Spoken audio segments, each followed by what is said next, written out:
عن انس بن مالك قال قال النبي صلى الله عليه وسلم لا يؤمن احدكم حتى اتناه اليه من ولده وولده والناس اجمعين রাসূলুল্লাহ সাল্লাল্লাহু আলাইহি ওয়াসাল্লামের সাহাবী হযরত আনাস বিন মালিক রাদিয়াল্লাহু তাআলা আনহু বলছে, শোনো, কোন মানুষ যদি মুমিন হতে চায় ততক্ষণ পর্যন্ত পূর্ণ মুমিন হতে পারবে না, ততক্ষণ পর্যন্ত। আনাস বিন মালিক বলছে, যতক্ষণ পর্যন্ত নিজের মাতা নিজের সবার চাইতে বেশি মুস্তাফাকে না ভালোবাসে। বুঝতে পারলেন নবীকে ভালোবাসবেন কতটা? আপনি আপনার ছেলেকে ভালোবাসেন আপনার ছেলে বলে, আপনি আপনার মেয়েকে ভালোবাসেন আপনার মেয়ে বলে, কিন্তু একটা কথা মনে রাখবেন, যখন আপনি দুনিয়া ছেড়ে বিদায় হয়ে চলে যাবেন, কোন মানুষ আপনার আপন হবে না। আপনার যিনি আপন হবেন তিনি আছেন সোনার মদিনায় নবী মুস্তাফা। আপনি মানুষকে যত ভালোবাসবেন, আপনি আপনার ছেলেকে ভালোবাসতেন, আপনি আপনার মেয়েকে ভালোবাসতেন, একদিন আপনার আজকে যে জিনিসটি আপনার আছে কালকে আপনার থাকবে না, কালকে যে জিনিস আপনার ছিল আজকে আপনার থাকবে না। আপনার কাছে আজকে যে জিনিস আছে হয়তো সে জিনিস কালকে অন্যের কাছে ছিল, আজকে আপনার কাছে আছে, এমন তো হতে পারে আগামীকাল অন্য হয়ে যাবে। একটি কথা ভালোভাবে ভেবে রাখেন, আপনি দুনিয়ার বুকে আসলেন মর্জি কার? আল্লাহ। দুনিয়ার বুকে আসলেন, একটি কথা শুনেন, আপনি দুনিয়ার বুকে এসেছেন, আপনি প্রথম গোসল করেছেন অন্যের হাতে, প্রথম কাপড় পরেছেন অন্যের হাতে, প্রথম আপনাকে চলতে শিখিয়েছে অন্যের আঙ্গুল ধরে চলেছেন, প্রথমে আপনি রাস্তা চিনছিলেন না, অন্যের কাছ থেকে চিনেছেন। আপনি যখন দুনিয়া ছেড়ে বিদায় হয়ে চলে যাচ্ছেন, শেষ প্রথম গোসলটাও দিয়েছিল অন্যজন, আপনাকে শেষ গোসলটাও দিল অন্যজন। হে মুসলমান, আপনার যখন প্রথম গোসলটাই নিজে করতে পারলেন না, শেষ গোসলটাও নিজে করতে পারলেন না, এত অহংকার করে আপনার লাভ কি? সারা জীবন অহংকার করে গেলেন, কিন্তু আপনি যে সারা জীবন অহংকার করে গেলেন, প্রথমে যখন আসলেন অন্যের হাতে কাপড় পরলেন, যখন দুনিয়া ছেড়ে বিদায় হয়ে চলে যাবেন অন্যের হাতে কাপড় পরে যাবেন, আপনার থাকলো কি? আপনার থাকলো কি? করলেন কি? দুনিয়ার বুকে আসলেন আল্লাহর মর্জিতে, দুনিয়া থেকে যাবেন আল্লাহর মর্জিতে, তাহলে আপনি চলছেন কেন নিজের মর্জিতে? আপনি চলছেন কেন নিজের মর্জিতে? এখন যদি যুবকদের বলা হয় ভাই নামাজ পড়ো, বলছে my life my style, life আমার যেমন ভাবে চলবো আমি চলবো, তুমি বলাতে। বলি ভাই তুমি দুনিয়া এসছো খোদার মার্জিতে, দুনিয়া থেকে যাবে খোদার মার্জিতে, তাহলে দুনিয়াতে চলছো কেন নিজের মর্জিতে? দুনিয়া তো চলতে হবে তোমাকে খোদার মর্জিতে। আর যদি খোদার মর্জিতে চলতে চান, খোদা কি বলছে? আল্লাহ পাক বলছে, তোমরা সর্বপ্রথম মা আতাকুমুর রাসূল ফাখুযুহু ওয়া মা নাহাকুম আনহু ফান্তাহু, তোমরা আমার নবী যা তোমাদের দেয় তা তোমরা গ্রহণ করে নাও। আমার নবী যা থেকে তোমাদের দূরে থাকতে বলে, বিরত থাকতে বলে, তা থেকে তোমরা দূরে থাকো। তাহলে আমাদের প্রথম শিক্ষা নিতে হবে কি? নবী কি করতে বলেছেন, কি থেকে নবী দূরে থাকতে বলেছেন। নবী কি করতে বলেছেন, কি থেকে নবী দূরে থাকতে বলেছেন।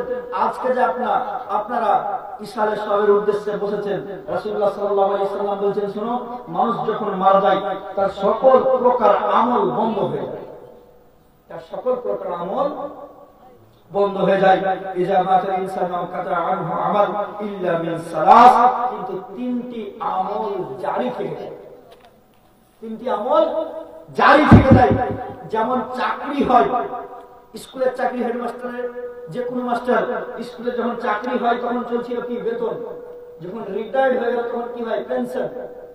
আল্লাহ পাক বলছে দুনিয়াতে যতদিন ছিলে তুমি বেতনের মতো নেকি করতেছিলে, আমল করতেছিলে, যখন তুমি মারা যাবে তোমার নামাজ চলবে না, তোমার রোজা চলবে না, তোমার যাকাত চলবে না, তোমার হজ চলবে না। যখন তুমি অন্ধকার কবরে চলে যাবে তোমার তিনটি আমল জারি থাকবে। তিনটি আমলের মধ্যে এক নম্বর হচ্ছে সাদকায়ে জারিয়া। এমন কোন কাজ, এমন কোন দান, আপনি মাদ্রাসাতে একটি ঘর নির্মাণ করে দিয়েছেন, খোদার কসম যতদিন পর্যন্ত মাদ্রাসাতে ঘর থাকবে ততদিন পর্যন্ত আপনি কবরে শুয়ে শুয়ে নেকি পেতে থাকবেন। আপনি কোন মানুষকে এমন একটি কথা শিখিয়ে গেলেন, এমন একটি আমল শিখিয়ে গেলেন, সে মানুষটি যতদিন পর্যন্ত সে আমল করতে থাকবে আপনি কবরে শুয়ে শুয়ে সে নেকি পেতে থাকবেন। রাসূলুল্লাহ সাল্লাল্লাহু আলাইহি ওয়াসাল্লাম বললেন দ্বিতীয় নম্বর হচ্ছে ইলম, এমন একটা ইলম যেটা আপনি শিখিয়ে দিলেন, আপনার পরে সে কাউকে শিখাবে, সে কাউকে শিখাবে, যতদিন পর্যন্ত চলবে ততদিন পর্যন্ত আপনি কবরে শুয়ে শুয়ে নেকি পেতে থাকবেন। তৃতীয় নম্বর রাসূলুল্লাহ সাল্লাল্লাহু আলাইহি ওয়াসাল্লাম বললেন তোমরা যদি নেক সন্তান দুনিয়ার বুকে ছেড়ে দাও, আর সেই নেক সন্তান যদি বাবা মার জন্য হাত উঠিয়ে দোয়া করে, সেই দোয়া সেই কবরে পৌঁছতে থাকবে। সে ছেলে যদি কোনো ভালো কাজ করে, এখন আপনি আপনার ছেলেকে আলিম বানিয়ে গেলেন, আপনার ছেলে যতদিন দুনিয়ার বুকে থাকবে সে ভালো কাজ করবে, সে ভালো কাজ করছে, আপনি বাবা হয়ে কবরে শুয়ে শুয়ে নেকি পেতে থাকবেন। আপনি বাবা হয়ে কবরে শুয়ে শুয়ে নেকি পেতে থাকবেন।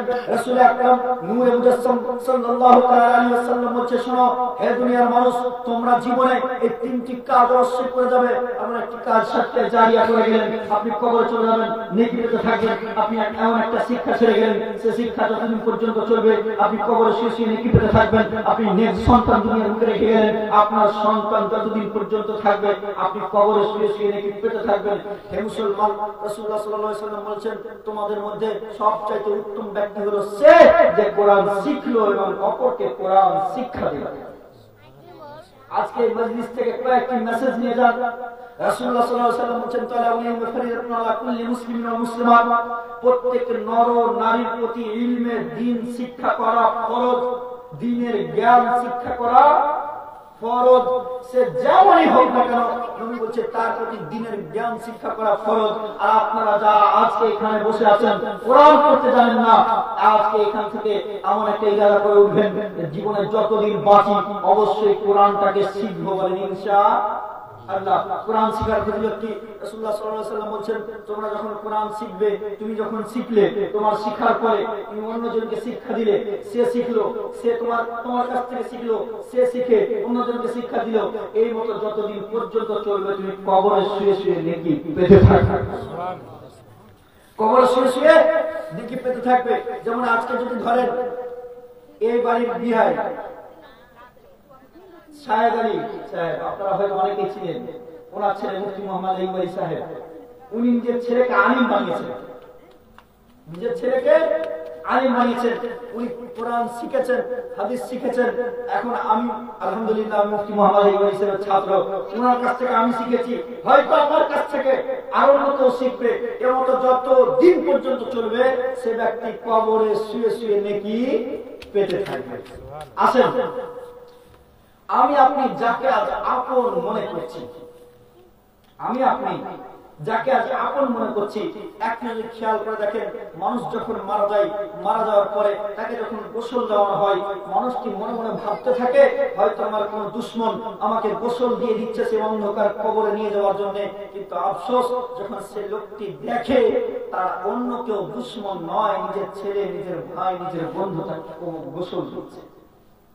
মানুষটি যখন গোসল শেষ হয়ে যায়, সাদা কাফনে জড়িয়ে দিয়ে যখন খাটনির মধ্যে নিয়ে আস্তে আস্তে করে কবরস্থানের দিকে চলতে থাকে, মানুষটা মনে করতে থাকে হয়তো আমার কোন দুশ্মন আজকে আমাকে অন্ধকার কবরের দিকে নিয়ে যাচ্ছে। কিন্তু খোদার কসম, যখন সে মৃত্যু ব্যক্তিটি দেখতে লাগে তো তার কোন দুশ্মন নয়, তার নিজের ছেলে, নিজের ভাই, নিজের বন্ধুটা তাকে অন্ধকার কবরের দিকে নিয়ে যাচ্ছে। আপনি কাকে আপন মনে করলেন? যখন একটি মানুষকে যখন অন্ধকার কবরস্থানে নিয়ে গিয়ে জানলা পড়ে মানুষটাকে দাফন করতে থাকে, যখন কবরের মধ্যে মানুষটাকে নামিয়ে দিচ্ছে, মানুষটা মনে করছে হয়তো আজকে আমার কোন দুশ্মন আমাকে কবরের মধ্যে নামিয়ে দিচ্ছে। কিন্তু না না, সে ছেলেটি যখন সে লোকটি যখন দেখছে আমার কোন আপন জন আমাকে অন্ধকার কবরের মধ্যে রেখে দিচ্ছে, ছেলেটি ডাক দিতে থাকে, বাবা তুমি তো জানো আমি জীবনে কোনোদিন অন্ধকার কবরের মধ্যে থাকতে পারি না, আজকে তুমি আমাকে সেই অন্ধকার কবরের মধ্যে রেখে যাচ্ছ যে অন্ধকার কবরের মধ্যে কোনো বাতি নেই, সাথী নেই। বারবার ডাক দিচ্ছে, ভাই তুমি তো জানো আমি জীবনে একা কোনোদিন থাকিনি, আজকে তুমি এমন একটা জায়গায় আমাকে রেখে যাচ্ছ যে জায়গায় কেউ থাকবে না, একা পড়ে থাকবো, এমন একটা জায়গায় রেখে যাচ্ছ। তুমি তো জানো আমি জীবনে কোনোদিন একা থাকতে পারিনি। আপনি আপন কাকে মনে করলেন? মানুষ যখন আপনাকে কবরে দাফন করে দিয়ে আস্তে আস্তে করে পাটাতন গুলি বিছাতে থাকে, হে মানুষ, মানুষটি বারবার উপরের দিকে তাকাতে থাকে, হয়তো আমার কোন দুশ্মন আমার কবরটাকে অন্ধকার করে দিচ্ছে। কিন্তু যখন দেখে তাকিয়ে আমার কোন দুশ্মন নয়, নিজের ভাই, নিজের বাবা, নিজের আত্মীয় স্বজন পাটাতন দিয়ে কবরটাকে অন্ধকার করে দিচ্ছে। নিজের আত্মীয় স্বজনদের কবরটাকে অন্ধকার করে দিচ্ছে। আপনি আপন ভাবলেন তাকে, যখন কবরটাকে অন্ধকার করে দিয়ে আস্তে আস্তে করে মাটি দিতে থাকে, মানুষটি মনে করবে হয়তো আমার কোনো দুশ্মন আমার কবরের মধ্যে মাটি দিয়ে কবরটাকে আরো অন্ধকার করে দিচ্ছে। কিন্তু মানুষটি যখন দেখতে আরম্ভ করে তার কোনো দুশ্মন নয়, নিজের লোকেরাই তাকে কবরের মধ্যে মাটি দিয়ে দিয়ে কবরটাকে আরো অন্ধকার করে দিচ্ছে। আপনি আপনার ভাবলেন তাকে, সেই কবরের মধ্যে যাওয়ার পর যখন বুঝতে থাকবেন মানুষ আস্তে আস্তে করে আপনার সেই কবরস্থান থেকে চলে আসবে, আপনার দেহটা ঝল হয়ে অন্ধকার কবরের মধ্যে পড়ে থাকবে। এমন সময় আল্লাহ পাকের ফেরেশতারা এসে আপনাকে প্রশ্ন করতে থাকবে। সেই সময় আপনার পাশে পৃথিবীর আর অন্য কেউ হবে না, আপনার বাবা, আপনার ভাই, আপনার বন্ধু, পৃথিবীর আর কেউ হবে না। আপনার কবরের মধ্যে যদি যায় হাজির হবে আমার নবী মুস্তাফা। আপনি দুনিয়ার বুকে আপন ভাবলেন তাকে, দুনিয়ার বুকে ভালোবাসলেন তাকে, আপনাকে সবচাইতে ভালোবাসা উচিত ছিল নবী মুস্তাফাকে। কারণ যখন আপনার পৃথিবীর অন্য কেউ কাজে আসবে না, আপনার কাজে আসবে আমার নবী মুস্তাফা। সে কবরের মধ্যে আমার নবী বলতে থাকবে আমার উম্মত, এটা আমার উম্মত। হে মুসলমান, আপনি আজ কোন নবীর ব্যাপারে, নবী নূরের তৈরি না মাটির তৈরি, নবীকে নিয়ে গবেষণা করছেন? আর আপনি কোন নবীর ব্যাপারে বললেন নবী মরে মাটির সঙ্গে মিশে গেছে? আপনি আজ কোন নবীর ব্যাপারে বললেন নবী অস্তিত্বে ছিল? আর আপনি কোন নবীর ব্যাপারে বললেন নবী 40 বছর বয়সে নবী হয়েছে? খোদার কসম, আমার নবী দুনিয়ার বুকে এসেছেন তো আল্লাহ আমার নবীকে নবী করে পাঠিয়েছে। সুবহানাল্লাহ, আমার নবীকে আল্লাহ নবী করে পাঠিয়েছে। হে মুসলমান, অন্ধকার কবরের মধ্যে যখন চলে যাবেন আপনার সাথী পৃথিবীর কেউ হবে না। হ্যাঁ, আপনার সাথী হবে একজন, তিনি হলেন আমার নবী মুস্তাফা।